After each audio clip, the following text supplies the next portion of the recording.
بسم اللہ الرحمن الرحیم۔ جو آج کا ہمارا ٹاپک ہے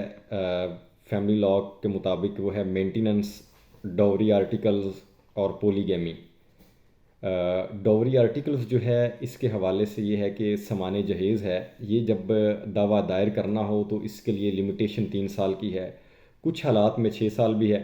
لیکن لمیٹیشن اس کی 3 سال تک ہے کہ 3 سال کے اندر اندر یہ دعویٰ دائر کرنا چاہیے سمان جہیز کی واپسی کے لیے۔ تو سمان جہیز جو ہے،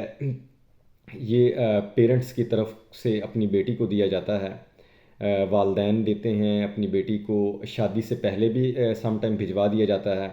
اور شادی کے بعد بھی یہ بھجوایا جا سکتا ہے۔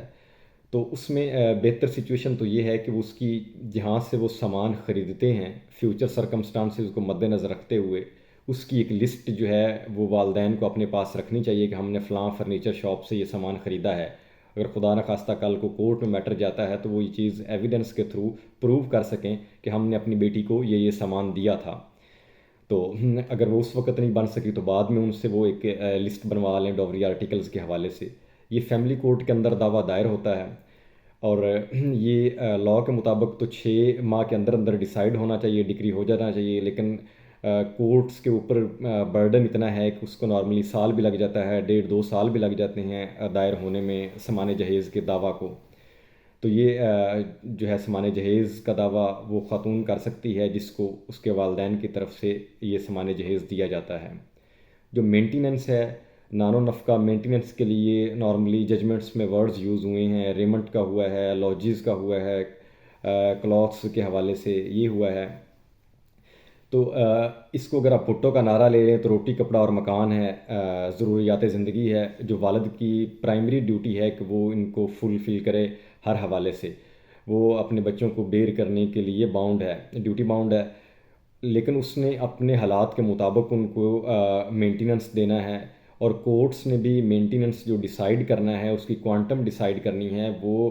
والد کی اگر گورنمنٹ جاب ہے تو اس کی سیلری سلپ دیکھ کر ڈیسائیڈ کرنی ہے۔ اگر اس کے علاوہ جو ایویڈنس کورٹ میں وہ خاتون نے پیش کی ہے اس کے مطابق ڈیسائیڈ کرنی ہے۔ اگر وہ بزنس مین ہے یا پراپرٹی ڈیلر ہے یا کس طرح کی اس کی ایویڈنس آ رہی ہے، تو کورٹ یہ تمام چیزیں ایویڈنس سے کنکلوڈ ہونے کے بعد فائنل ڈیسائیڈ کرتی ہے۔ انٹرم مینٹیننس تو وہ سٹارٹ میں کورٹ لگا دیتی ہے کہ آپ نے ابھی جو عارضی طور پہ اتنا خرچہ بچوں کو دینا کرنا ہے، کورٹ میں آ کے ہر ماہ کے اندر آپ نے جمع کروانا ہے، تو وہ ایک چلان ہے، اس کے تھرو بینک میں بھی جمع کروا سکتے ہیں، اور اس کے علاوہ آپ کورٹ میں بھی آ کر اس کو جو ہے وہ خاتون آ کے ریسیو کر سکتی ہے۔ اس کے علاوہ جو مینٹیننس ہے جو چلڈرن کا، اس میں یہ ہے کہ جو بیٹا ہے اس کو ایج آف پبرٹی تک مینٹیننس جو ہے وہ دینا ہے، اور جو بیٹی ہے اس کو انٹل میرج شادی تک دینا ہے مینٹیننس۔ اب کچھ ججمنٹس آنریبل ایپیلیٹ کورٹس کی یہ بھی آ گئی ہیں، کانسٹیٹیوشنل کورٹس بھی ان کو کہتے ہیں، ہائی کورٹ اور سپریم کورٹ کی، کہ اگر خدا نخواستہ آپ کی بچی کو ڈائیورس ہو جاتی ہے اور وہ گھر آتی ہے تو باپ پھر رسپانسبل ہے اس کو ایکسپینس جو مینٹیننس ہے اس کا دینے کا، اور اس کے شادی کے بھی تمام ایکسپینس باپ ہی بیئر کرے گا بیٹی کے۔ تو اس کے علاوہ اگر اللیجیٹیمیٹ چائلڈ ہو تو اس کو بھی مینٹیننس جو ہے وہ باپ دینے کا پابند ہے، وہ جس کے پاس وہ ہے ایون جو ہے، لیکن وہ وراثت میں انٹائٹلڈ نہیں ہے، وراثت کے حوالے سے حقدار نہیں ہے اللیجیٹیمیٹ چائلڈ جو ہے، لیکن مینٹیننس کے حوالے سے وہ انٹائٹلڈ ہے۔ تو اس کے علاوہ جو پیرنٹس کا مینٹیننس ہے وہ بھی بچوں کی رسپانسبلٹی ہے کہ وہ اس کی کیئر کریں، اور والدین کو مینٹیننس دینے کے پابند ہیں بچے جو ہیں، اس کے لیے باؤنڈ ہیں۔ اور اس کے علاوہ جو پولی گیمی کا لاء ہے، پولی گیمی کے اندر یہ ہے کہ اگر ایک مرد دوسری شادی کرتا ہے اپنی پہلی بیوی کی اجازت کے بغیر،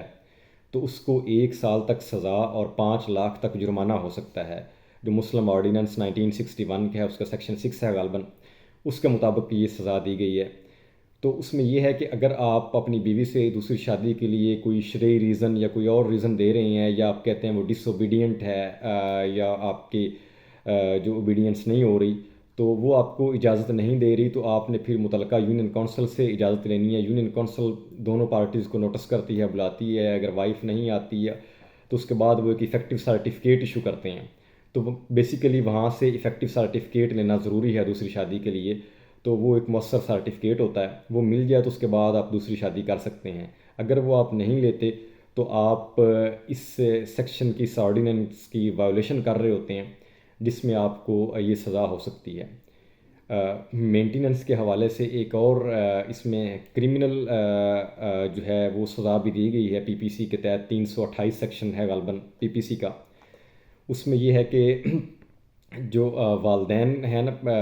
ہیں وہ اگر لیو کرتے ہیں اپنی اولاد کو، یا ایکسپوز کرتے ہیں، یا abandonment کی حد میں آتے ہیں، تو اس میں 7 سال تک کی سزا ہوتی ہے والدین کو۔ یعنی کہ بچوں کی رسپانسبلٹی جو ہے وہ پرائمری ڈیوٹی ہے والد کی، اور مینٹیننس کے حوالے سے سیکنڈری ڈیوٹی ہے والدہ کی۔ اگر وہ والد کسی حوالے سے پے نہیں کر رہا، یا اس کی معذور ہے، یا کوئی ایسی سچویشن ہے، یا لاچار ہو گیا ہے، یا وہ پور ہے، اور جو وائف ہے وہ جاب کرتی ہے اور والد کی ارننگ نہیں ہے، اس سینس میں پھر جدید دور ہے، ماں بھی رسپانسبل ہے ایکسپینس کرنے کی، مینٹیننس دینے کے حوالے سے۔ اگر بچے جو ہیں وہ کل کو معذور ہو جاتے ہیں تو پھر بھی باپ ذمہ دار ہے ان کی مینٹیننس بیئر کرنے کا حوالے سے۔ آپ مجھے اجازت دیں، اللہ حافظ۔